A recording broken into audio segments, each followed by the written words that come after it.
Hi, everyone. We're going to get started with another day of Read Aloud. Let's see. The last time we stopped at, we had finished chapter 7. So today we're going to start with chapter 8. Let's see. The last thing what we read was when Jacob had to explain where he was, because remember there was a bunch of sheep killings on the other side of the island. So I think I had asked you guys to be thinking if you thought the sheep killings had anything to do with the story, if that was going to go somewhere, if it was going to be a big deal, or if it was just something small. So I don't know. I hope you guys thought about that. I'm not really sure what I think. I don't know. We'll see what happens in chapter 8. Okay, I'm sure they'll talk about it. Those poor sheep, though. I'm going to share my screen with you so I can get started, and then I will start my timer.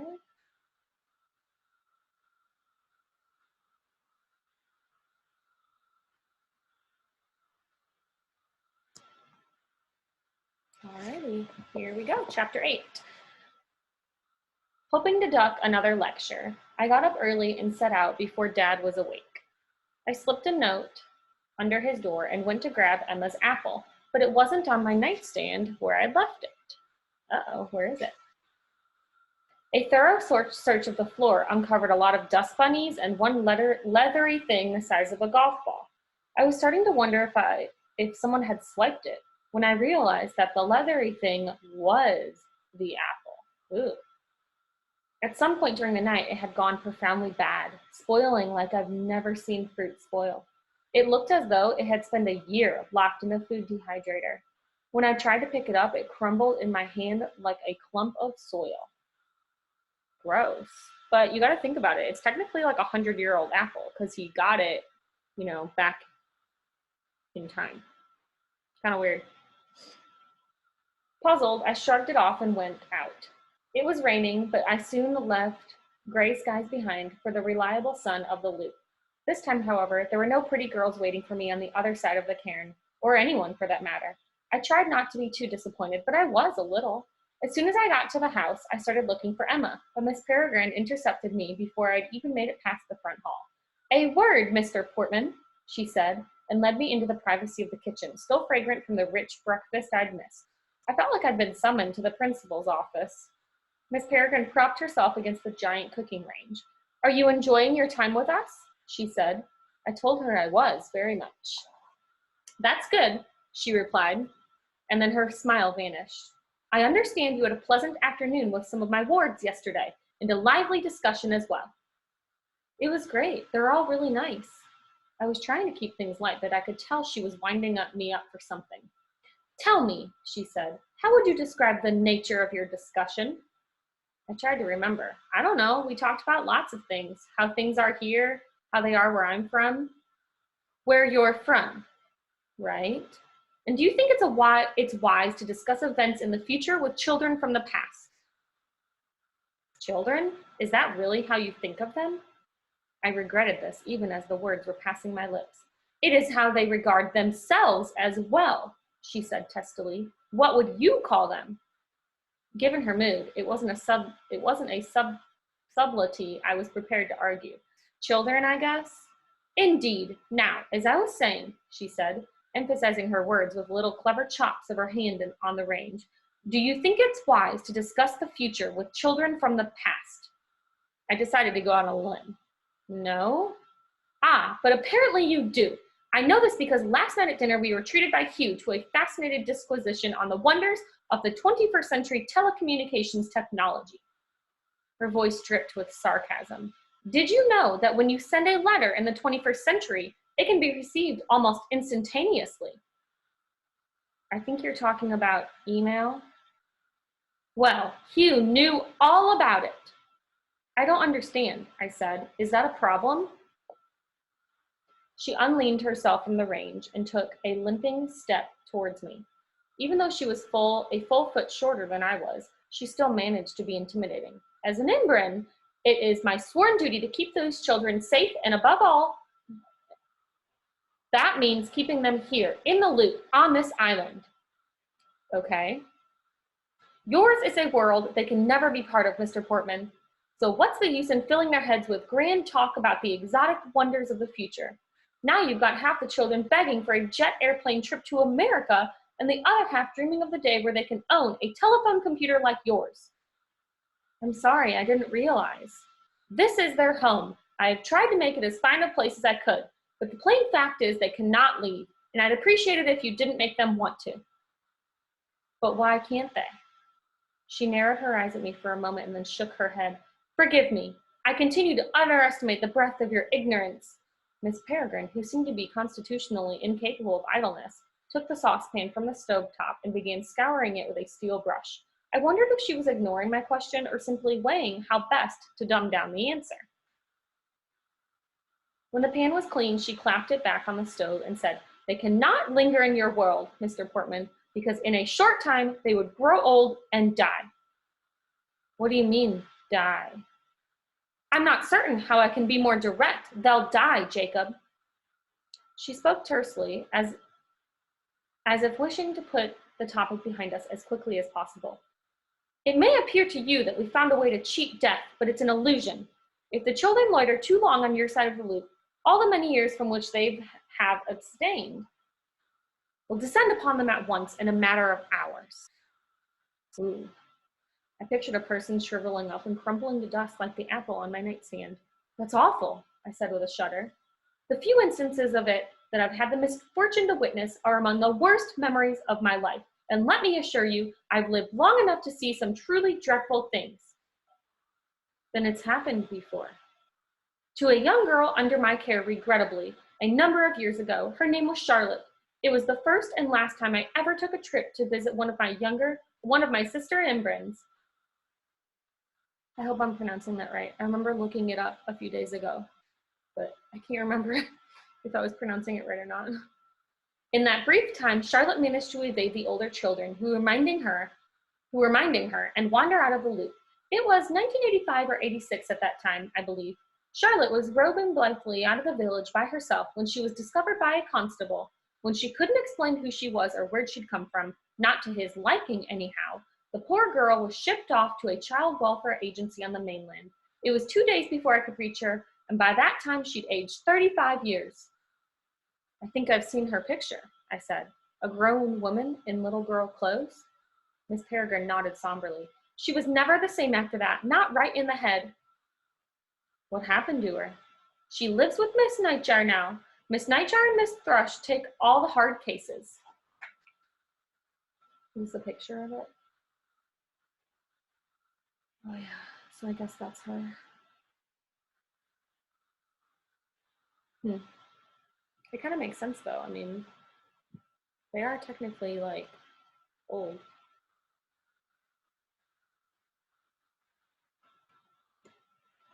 Harper's starting to wake up. Let me check the monitor.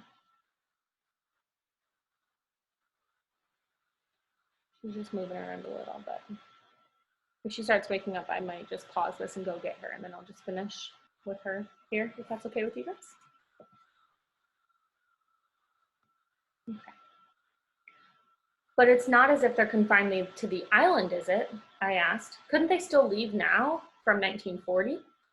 Yes, and begin aging again as normal, but to what end? To be caught up in a ferocious war? To encounter people who fear and misunderstand them? And there are dangers as well. It's best to stay here. What other dangers? Her face clouded, as if she regretted having brought it up. Nothing you need to concern yourself with, not yet at least. With that, she shooed me outside. I asked again what she meant by other dangers, but she shut the screen door in my face. Enjoy the morning, she chirped, forcing a smile. Go find Miss Bloom. I'm sure she's dying to see you. And she disappeared into the house. I wandered into the yard, wondering how I was supposed to get the image of that withered apple out of my head. Before long, though, I did. It's not that I forgot. It just stopped bothering me. It was the strangest thing. Resuming my mission to find Emma, I learned from Hugh that she was on a supply run to the village, so I settled under a shade tree to wait. Within 5 minutes, I was half asleep in the grass, smiling like a dope, wondering serenely what might be on the menu for lunch. It was as if being here had some type of narcotic effect on me, like the loop itself was a drug, a mood enhancer, and a sedative combined. and if I stayed too long, I'd never want to leave. If that were true, I thought, it would explain a lot of things, like how people could live the same day over and over for decades without losing their minds. Yes, it was beautiful and life was good, but if every day were exactly alike and if the kids couldn't leave, as Miss Peregrine had said, then this place wasn't just a heaven, but a kind of prison too. It was just so hypnotizingly pleasant that it might take a person years to notice, and by then it would be too late. Leaving would be too dangerous. So it's not even a decision, really. You stay. It's only later, years later, that you begin to wonder what might have happened if you hadn't.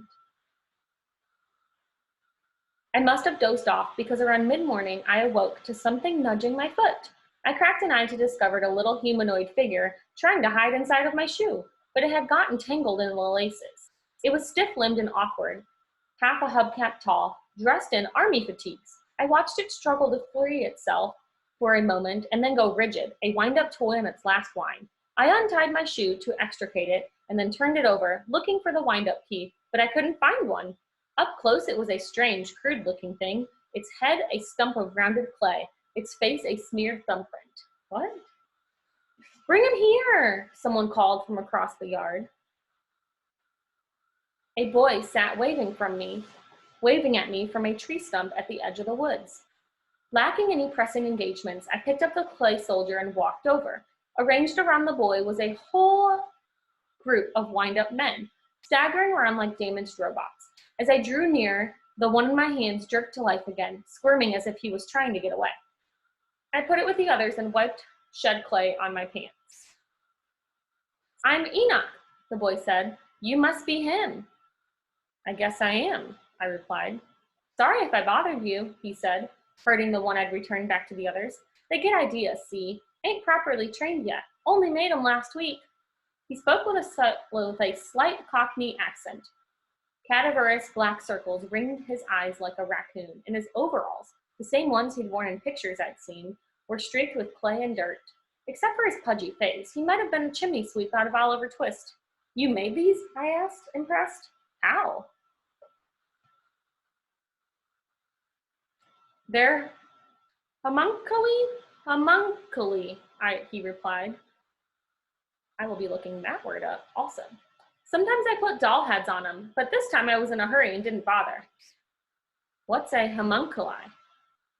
More than one homunculus? He said it like it was something an idiot would know. Some people think it's homunculuses, but I definitely think that sounds daft, don't you? Definitely.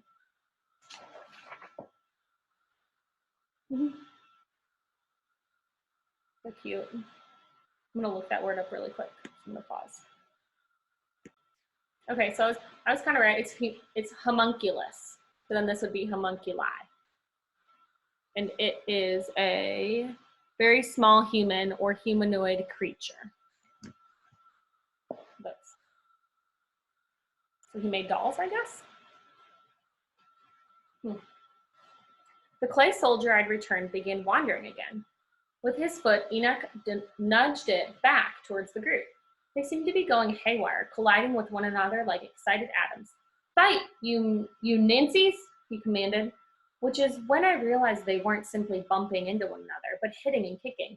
The errant clay man wasn't interested in fighting, however, and when he began to totter away once more, Enoch snatched him up and snapped off his legs. Oh.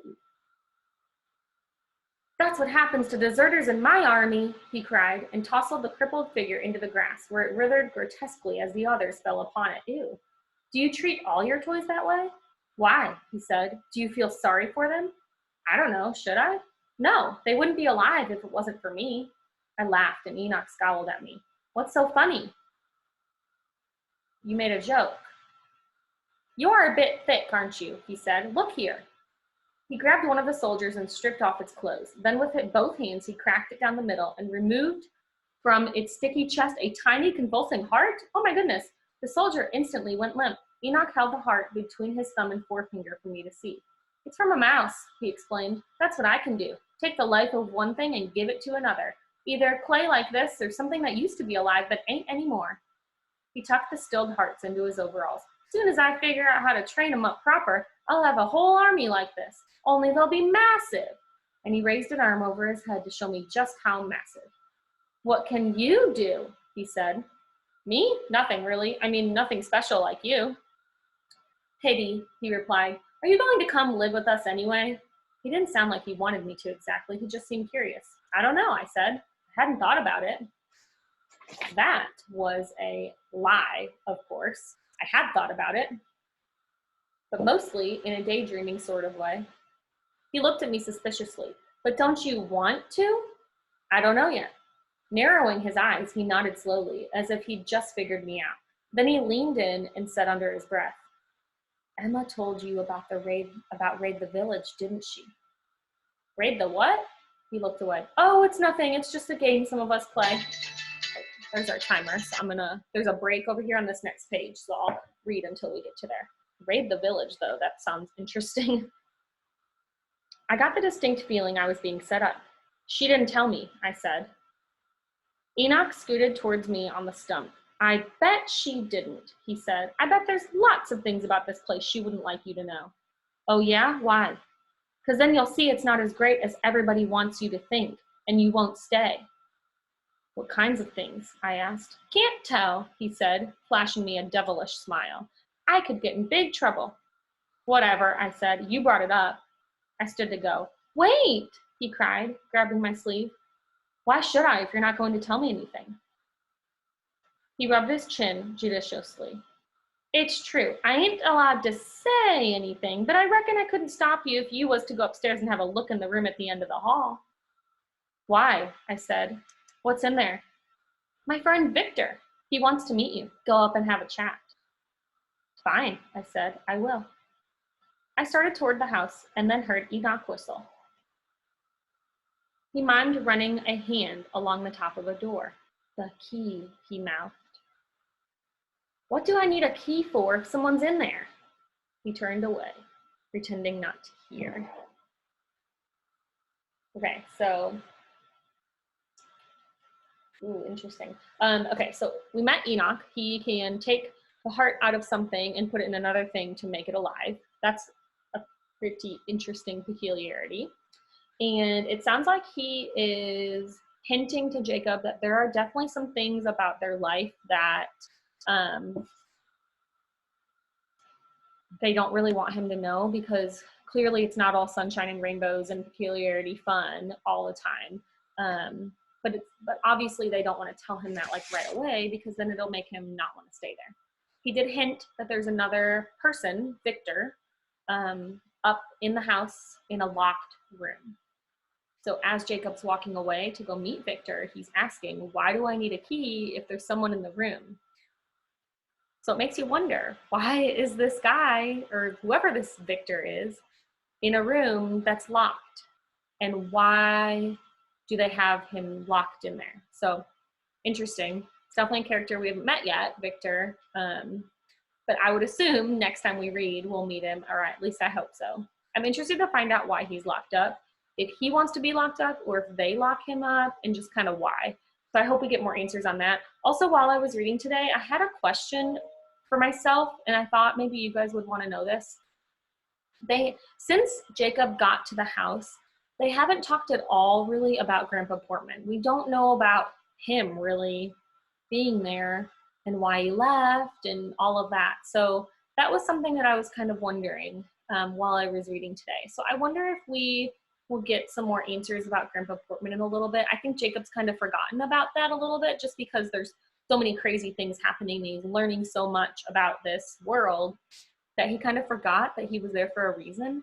So I'm hoping that soon we can learn more about Grandpa Portman and his life with the peculiar people and Miss Peregrine. So those are kind of my thoughts. I don't know what your thoughts are because I'm not with you, but maybe you're having the same thoughts as me or some different ones. Jot them down, and hopefully we get some answers tomorrow. Bye, guys.